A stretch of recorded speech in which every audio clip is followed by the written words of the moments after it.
Welcome to This Day. Today is Friday, February 16th, and I'm your host, Bobby Higgins, and thank God it's Friday, I say. Coming up on the show today, we have Dr. Douglas Nguyen with Providence Mission Hospital. He's going to be here to talk about something that many people are afflicted by, but nobody actually wants to talk about it. So he's going to talk about it and bring awareness to irritable bowel syndrome. And after that, Cole Young will get us updated with this week's Sports Corner. So a great show coming your way today. Let's take a look at today's Stay Informed, and this is about reporting water leaks.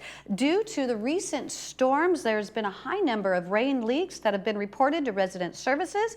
If you've called previously, your service request has been recorded and a member of our maintenance team will contact you as soon as possible. If you're reporting a rain leak for the first time, give resident services a call at the number on your screen and then press 1 when prompted.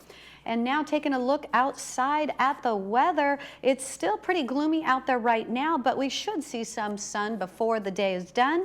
Today's high is 65, and tonight it'll drop down to 50 degrees or 49 degrees. Going into the weekend, it'll be cool and mostly cloudy with highs in the low 60s, and there's still more rain coming. So unfortunately for the people with the leaks, but on Monday there's a 50% chance of rain and a 60% chance of rain on Tuesday. And now taking a look at the sunrise and sunset, we have just an adorable picture from my co-host, Michael Taylor. This is his two dogs, Tina and Truffle. I don't know which one is which. I just know that that is a really cute picture. So if you would like to have your photo featured here on This Day, we would love to see them. So you can email them to us here at the station at Laguna Woods Village TV at gmail.com. So there are no meetings scheduled for today, but stay with us because coming up after the break, we have Providence Mission Hospital. We'll be right back.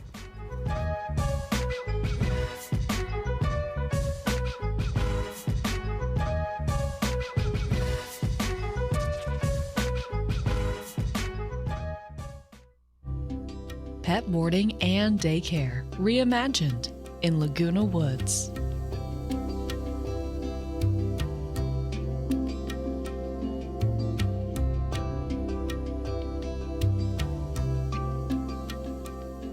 Smart Park is offering 1 month of unlimited free daycare to new clients that pass a temperament evaluation.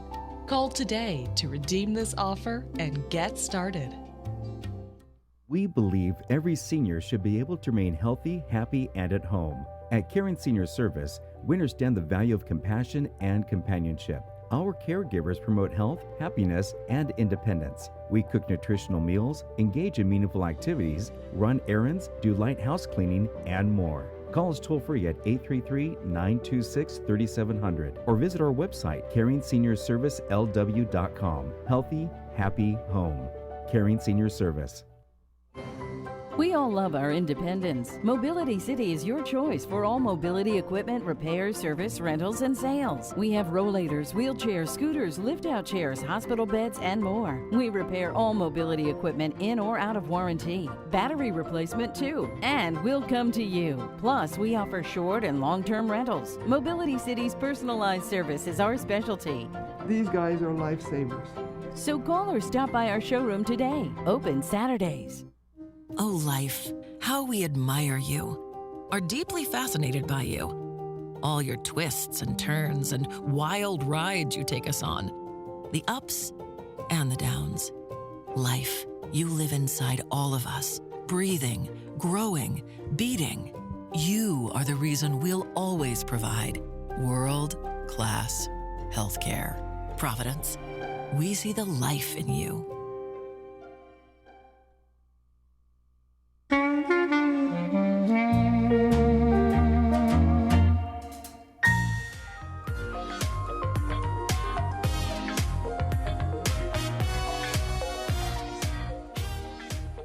Welcome back to This Day. Joining me now from Providence Mission Hospital is Dr. Douglas Nguyen. So nice to meet you. Thank you for being here today. Great. Thanks so much for having me here today. Absolutely. So tell me, what is your specialty? So I am a practicing gastroenterologist. So I deal with intestines and liver and pancreas, so kind of sort of the digestive system. Okay. if you will. So that's kind of my subspecialty. Yeah. How did or why did that become your specialty? What was it that drew you to this field? Yeah, I think what really drew me to gastroenterology is the fact that I get to see patients of all ages. So I get to see patients as young as 17, 18 years old, and then I get to see patients as old as 90 or 100 years old as well too. Yeah. Because everyone always has some kind of digestive issue all throughout their life, and so I get to see sort of a variety of patient ages. So that's what really drew me to the profession. Yeah. Because I feel like when you're dealing with other subspecialty, like for example, cardiac or heart, you tend to see an older patient population, whereas in my practice, I have sort of patients of a variety of ages. So from my 9 a.m. appointment, it could be a 17-year-old struggling with Crohn's disease, and then my 9:30 appointment could be a patient who's 95 struggling with constipation. So it's sort of a unique field in that sense, and I love that. And I get to see many of these patients sort of throughout their entire lifespan as well too. So I've grown up with some of these patients. Wow. Being in GI practice for the last 10 years, many of these patients have followed me through the different practices that I've been in, and I get to see them go through college, getting married, and I've also seen patients who started having their first grandchildren. So it's sort of Wow. a nice spectrum of ages that I get to see Yeah. these patients. So it feels more like definitely a relationship, Yes, a yes. synergy going Yes. to be able to not just be in one moment of their time, but to Yes. be throughout their life. So I didn't Yes. realize that these types of issues sometimes can last with you through your life. Yes, yeah, Wow. absolutely, yeah. And you are super energetic, and I'm sure must be so nice for your patients to come to you and to have that energy. But you seem so young too. Like that's the thing. The Thank older you. we get, we're like, You're so kind. oh my gosh, Yeah. the doctors get younger and younger. Yes. No, and it's so funny because at Mission Hospital, our group has 10 GI doctors, and so one of our youngest recruitment, if you will, was actually my student when I was a professor at UC Irvine. Can you believe it? Oh my so gosh. To actually get to work with someone who was my student, so not even. Yeah. Like a resident, but actually a student going Yeah. through when you're actually teaching. So I'm definitely aging. So Well, you don't look like it. Yes, you're so kind. But yes, yeah. But no, how incredible for the student too, to be a student and then to one day, like now I'm a peer. Yeah, Like yeah, that's to just have incredible. him as your peer it's funny. Yeah, yeah, that's so Yeah. awesome. So, what would you say is the best? Well, that's kind of you said the best part of your job is being all the age rangers and having the relationship. Are there challenges? What's the hardest part of your job? I think one of the hardest part about being a gastroenterologist is that patients' their digestive symptom changes over time, right? So some patients may one day struggle with bloating and constipation. The next time that you see them, they might evolve to having diarrhea or weight loss. So symptoms can evolve for many of these patients. I think that's challenging because you're not getting one set of symptoms for many of these patients, even though you may have seen them on a very regular basis. So symptoms evolve, very dramatically for many of our patients. Okay, wow. And so today's topic is irritable bowel syndrome. Yes, yeah. So is this something that gets worse with age, or is this something that can be, there's stuff that can be done about it? Yeah, so irritable bowel syndrome is sort of a generic term. So patients can suffer from a variety of symptoms, from bloating, constipation, to diarrhea, to chronic nausea, to abdominal cramping, to intractable vomiting. So it's sort of a very wide spectrum of symptoms that patient can suffer from, and some of these symptoms actually evolve over time. So many patients, when their illness is left untreated, they can evolve and they can worsen over time. It doesn't necessarily worsen with age, it evolves with age, right? And so some of our young patients may go through, periods of time where they have really bad chronic nausea. And as they age, the nausea gets better, but then they have other types of symptoms. And so it's estimated, in the general population that 1 in 4, 1 in 5 patients actually suffer from irritable bowel syndrome. So it's extremely common. Okay. Yeah. But those who actually seek medical care, it's only 1 in 20. you know? Okay. And so many patients just live with their symptoms until it actually gets really, it sort of impacts their overall quality of life, their ability to function, their ability to go to work, their ability to go on vacation, things like that is when they start seeking medical care. That's what I was wondering, if this is one of those things that it's like people just don't talk about it. People don't talk about it, yeah, because sometimes their symptoms can be minor, but like I said, if it's left untreated, for many of these patients, it can progress.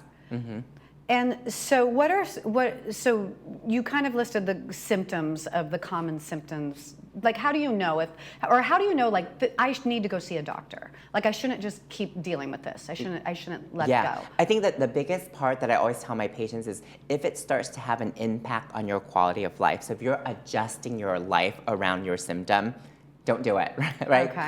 Come. We can definitely help you. So I've had patients who are like, man, I'm having really bad cramping and diarrhea, and so now I'm pushing back, you know, my shopping trip or you know, my outings with my friend because of some of these symptoms. So I think what the biggest thing is, once you start having sort of, if you're modifying your life and your lifestyle around a particular set of symptoms, please seek medical care, because we have so many different ways in which we can get you better. Okay. And the earlier that we get you to the right diagnosis, the earlier that we're seeing you and making those, you know, and some of the interventions could be very simple. It could be dietary changes. It could be you know, eating better. It could be simple short-term medication. All of those things, we can reverse some of your symptoms so that it doesn't impact your overall quality of life. So that's sort of my typical recommendations. Like, when you start having symptom and you're modifying your life around the symptom, just stop, seek medical care, because we can definitely get our patients better. Okay. What are the causes of irritable bowel syndrome? Many things. So a common thing is leaky gut, right? So we hear patients complain, you know, come in asking about, hey, can you tell me a little bit about this leaky gut? And that's where, from a cellular level, that tight junction between the cells or the lining of the intestine is weakened, right? Okay. So that could be one possible way, and that could be because of, you know, foods or from prior infections or the medications that they're taking that can cause that leakiness in the gut. Bacterial overgrowth, so you have bad bacteria that's fermenting gas and in your belly. So that could be another common you know, reason. Another reason is that some patients, you know, as we get older, our pancreas just gets lazy. So it's sort of what we call pancreatic insufficiency, very common. It's estimated that about 40% of patients over the age of 60 will have pancreatic insufficiency. Again, really simple. We put you on digestive enzyme, getting that pancreas to work a little bit better. So many different etiologies that can contribute, you know, to that. Bacterial infection is another one. Parasites could be a trigger. People travel all the time. And so it's easy to catch a parasite. So many of those things can contribute to the development of irritable bowel syndrome. What kind of tests are done to figure this out? Like, how do you know it's the pancreas? Yes. So when a patient comes in to see us, it's really important because it's really important for us to gather the patient's history. So knowing, hey, what are some of the symptoms that sort of that the patient's afflicted by? You know, is it bloating? Is it diarrhea? Is it constipation? So based on the set of symptoms that the patient is complaining of, then that sort of helps guide our workup. So some of the testing could be really simple, like doing endoscopies and colonoscopies to really figure out, is there microscopic inflammation? Are there ulcerations that are contributing to the symptom? Some of them could be stool testing, looking for pancreatic, you know, dysfunction. We can have them do a breath test, looking to see if there's bad bacteria growing in the small intestine that could be contributing to some of their overall symptoms. So a lot of variety of tests, you know, blood tests, stool tests, endoscopies, CAT scan, ultrasound, those those are sort of some of the basic tests, and we sort of tailor our testing based on the patient's overall complaints, because you can't cast your net too wide. That's too much testing, but we want to make sure we hone in and focus on the right set of tests based on the patient's symptoms that we know will be high yield. Okay, yeah. Well, I mean, and you're listing all these tests and thinking, like my husband is like, I don't want to, once you go to the doctor, then it leads to like 10 other doctor appointments, right? Yes, so exactly. That's the fear, is like, oh my gosh, wait, it takes that much to figure it Yes. out. But I'm assuming that, like you said, depending on their symptoms, they're not Yes. going to need all those tests. Yes, exactly. It's going to be very focused and very tailored, because we want to make sure we pick the test that's going to be the highest yield, right? To give us like the sort of the best answer. So that, because I think the key thing to getting on the right treatment course is to make the right diagnosis. And so we want to make sure that we focus and really tailor our tests. And sometimes it's very simple. I have a patient who came in yesterday, actually from the community, from the Laguna Woods community, and one of her complaint was actually really bad bloating. So we did a very simple test looking for stool trapping, just a simple x-ray that she got done 10 minutes after our visit, and immediately we called her right away and they said, hey, this is what we learned from your x-ray and this is what we need to do moving forward. So it could be one very simple test that can give us so many, the right answer so that we can forge forward with the right treatment plan. Yeah. So you're not gonna have not everyone will go through 10 or 15 different tests to come up with the right diagnosis. Right. And so is there things that people can do to help prevent it? Like, especially throughout your life? Absolutely. We recommend, we believe that, certain diets can really help. We focus a lot on things like Mediterranean diets, right? That can really help enhance overall health of the gut as well too. And then again, it's also dependent on the patient's overall symptoms and sort of risk profile, because I have patients who come in and they say, yes, my mom or my dad had these set of symptoms, or my grandchild has, gluten allergy, some of those things. So we want to make sure we can individualize the treatment plan. So you're right, in our practice, we don't just put out fires or treating symptoms as they come up, but we also believe in prevention as a key sort of role, to prevent the onset of some of these symptoms as well, particularly if you have, various risk factors, right? So even things like patients who've undergone chemotherapy, that might disrupt their gut in a certain way. We want to see you because we want to make sure we can prevent some of the complications related to chemo through, dietary planning and sort of prevention as well. So there's definitely a huge role in prevention, particularly if you're vulnerable for some of these symptoms. Okay, great. Well, thank you so much for being here today and educating us about this.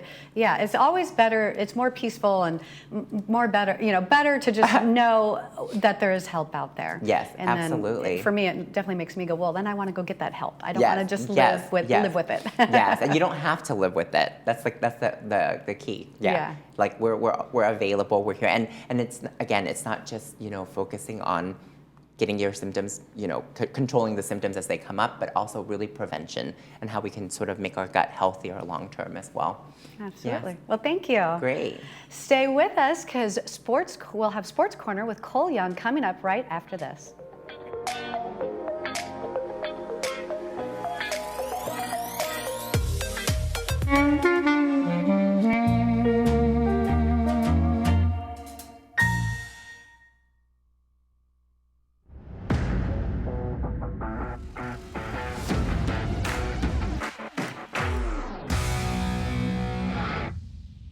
Happy Friday, everyone, and welcome back to this Friday's episode of Sports Corner. I'm Cole Young, and for the second year in a row and third time in the last 5 years, the Kansas City Chiefs are Super Bowl champions. They're just the first team in 19 years to win back-to-back titles since the Patriots in 2004 and 2005. The first half of the Super Bowl was full of mistakes, fumbles, penalties, and little to no scoring. The 49ers' opening drive was solid, and Christian McCaffrey was running the ball well until the Chiefs forced McCaffrey to fumble, and then the Chiefs recovered inside their own 30-yard line. The Chiefs punted on 2 straight drives, and the 49ers were forced to punt on their second drive as well. The 0-0 tie was finally broken when Jake Moody perfectly hit a 55-yard field goal in the second quarter, which marked the longest made field goal in Super Bowl history. That record only lasted for about an hour, though, but more on that later. It was the Chiefs' turn to fumble the ball in plus territory, and the 49ers would recover. After another punt by each team, with 4 minutes and 23 seconds left in the first half, a touchdown was finally scored. In the Chiefs' red zone, quarterback Brock Purdy took the shotgun snap and quickly dished out a backwards screen pass to receiver Juwan Jennings. Jennings waited, gathered himself, and threw a high, wobbly, and dangerous pass all the way back across the field to Christian McCaffrey. McCaffrey had blockers and managed to find his way to the end zone for a 21-yard score. Following a Chiefs field goal on the next drive, San Francisco was sitting with a 10-3 lead as the game went into halftime. Mahomes and the Chiefs would start the second half on offense, but just 3 plays into the third quarter, Mahomes would take a deep shot that would wind up being intercepted by the San Francisco defense. Remember earlier I said that 49ers kicker Jake Moody set a Super Bowl record for longest field goal made? Well, Chiefs kicker Harrison Butker quickly took that title when he drilled a 57-yarder with 5 minutes left in the third to bring the score to 10-6. This is where the excitement finally began to ramp up. After yet another 3-and-out drive by the Chiefs, the punt team came on. Tommy Townsend's punt soared back to the San Francisco 19-yard line, where it hit a 49ers player and became a live ball and a fumble. That fumble was recovered by Kansas City on the 16-yard line going into the end zone. It took just one play for Patrick Mahomes to find a wide-open Marquez Valdez-Scantling for a 16-yard score and the Chiefs' first lead of the game. With 2 minutes and 28 seconds remaining in the third quarter, the 49ers drove down the field on a 12-play, 75-yard drive that ended with a Brock Purdy to Juwan Jennings' 10-yard touchdown. Jennings joined Eagles quarterback Nick Foles 6 years ago as the only players to throw and catch a touchdown in a Super Bowl. After swapping field goals for the remainder of regulation, the score sat at 19-19 when the final buzzer hit 0, and that meant the game was headed to overtime. The 49ers went on another long, methodical drive to start overtime, eating up just about 8 minutes off the clock. They couldn't manage to find the end zone, however, and had to settle for 3 points. With the score at 22-19, it was time for Patrick Mahomes to take the field and finish another legacy drive. Mahomes did exactly what he does best, taking the Chiefs' offense 75 yards downfield, including a crucial 8-yard run on 4th down to keep their Lombardi Trophy hopes alive. To end the drive, Mahomes threw a 3-yard touchdown pass to Mecole Hardman in overtime, and the Chiefs rallied to beat the San Francisco 49ers 25-22, becoming the NFL's 9th repeat Super Bowl champs. The Chiefs are already setting their sights on becoming the first franchise in NFL history to win 3 straight Super Bowls. Mahomes would finish the day being crowned with his 3rd Super Bowl MVP after throwing for 333 yards and 2 touchdowns, as well as leading the team in rushing with 66 yards on the ground. Travis Kelce yet again came up in the big crucial moments of the game, finishing the day with 9 catches for 93 yards. On the San Francisco side, Purdy finished the day with a solid game with 255 yards and 1 touchdown, while McCaffrey was yet again a workhorse, putting up 160 all-purpose yards and 1 touchdown. I've said it all year long, so I'll get ahead of the curve and say it now for next season. As long as Patrick Mahomes is the quarterback of the Kansas City Chiefs, never ever count them out from being the Super Bowl champions. Sticking with the NFL, there have been a few other storylines from around the league the past few weeks. On Thursday, January 13th, Lamar Jackson won the 2023 NFL MVP award, the second time he's captured the league's top honor in his 6 seasons. At just 27 years old, he became the youngest quarterback to win the NFL MVP award twice. Jackson is just the 11th player to win multiple NFL MVP awards. Only 6 players, Peyton Manning, Aaron Rodgers, Tom Brady, Brett Favre, Jim Brown, and Johnny Unitas have more MVP awards, meaning he joined some pretty elite company. Jackson completed 67% of his passes for 3,678 yards and 24 touchdowns with 7 interceptions this season. He also had 821 rushing yards and 5 touchdowns, leading the league with 5.5 yards per carry. Jackson finished with 3,000 plus passing yards and 800 plus rushing yards for the second time in his career, the only player in NFL history to reach those numbers in a season 2 times. Jackson improved to 58-19 as a starting quarterback this season, and his .753 win percentage is 3rd best for a quarterback in NFL history. Only Patrick Mahomes and Tom Brady have a higher win percentage. As we all remember, Jackson carried the Ravens to the AFC Championship this season, where they fell just short to the Chiefs. For the other awards, Christian McCaffrey was named Offensive Player of the Year, Myles Garrett finally got his first ever Defensive Player of the Year award, and C.J. Stroud and Will Anderson of the Texans won Offensive and Defensive Rookies of the Year, respectively. Kevin Stefanski won Coach of the Year after his impressive season with the Cleveland Browns, and the other person responsible for that impressive season, quarterback Joe Flacco, was named the Comeback Player of the Year. A few weeks ago, I mentioned all the movement of head coaches in the NFL so far. A couple more have been hired, like the Falcons replacing Arthur Smith with Rams defensive coordinator Raheem Morris. The Raiders did decide to stick with their interim head coach Antonio Pierce, officially removing the interim from his title. The Seahawks are replacing the oldest coach in the league, Pete Carroll, with the new youngest coach in the league, Mike McDonald. No, not Mike McDaniel of the Dolphins. That confused me too at first. McDonald was the defensive coordinator in Baltimore and led them to having the top-ranked defense this season. The Washington Commanders hired one of their rivals, defensive coordinator Dan Quinn from the Dallas Cowboys. They also brought Cliff Kingsbury on as an offensive coordinator, which many suspect is a move to ensure they can get Caleb Williams from USC in the draft.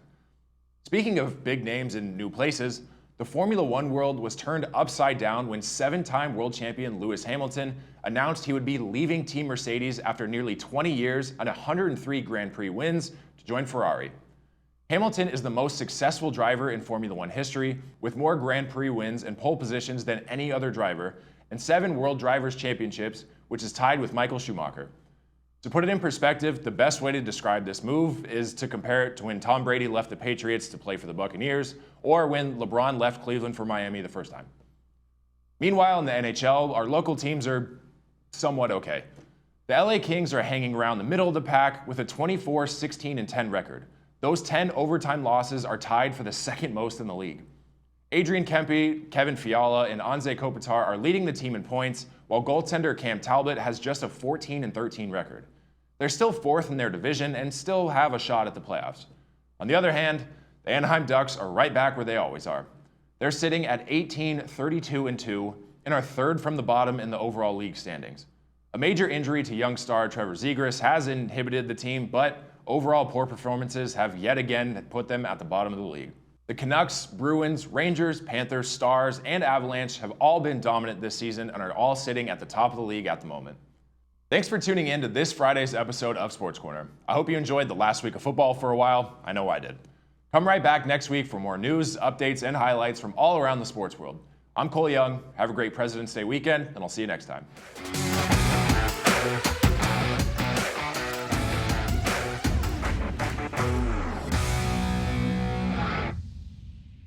Hi, I'm Jack. And I'm Christine, and we're the owners of the Jewelry Box Estate Buyers. Whether you're looking to liquidate an estate or sell your jewelry, there's one thing you need above all else. And that's trust.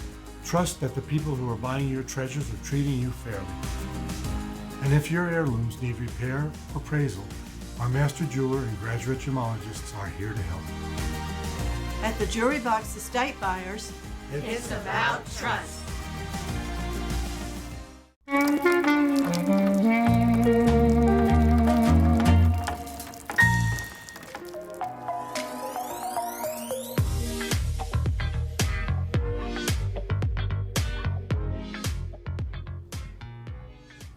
Welcome back to This Day, and tomorrow on This Day we have the Jazz Lovers Club and also the Village Music Club, so going to be lots of good vibes coming your way. And that's it for This Day. You can catch us again at 12:30 and 5 p.m. or you can pull This Day up at any time 24/7 on Village Television's YouTube channel. Thank you for watching This Day. I'm Bobby Higgins. I hope you guys have a great weekend. I'm actually off to Las Vegas this weekend to watch my kids' cheer competition. So hope you have a great weekend. Take care.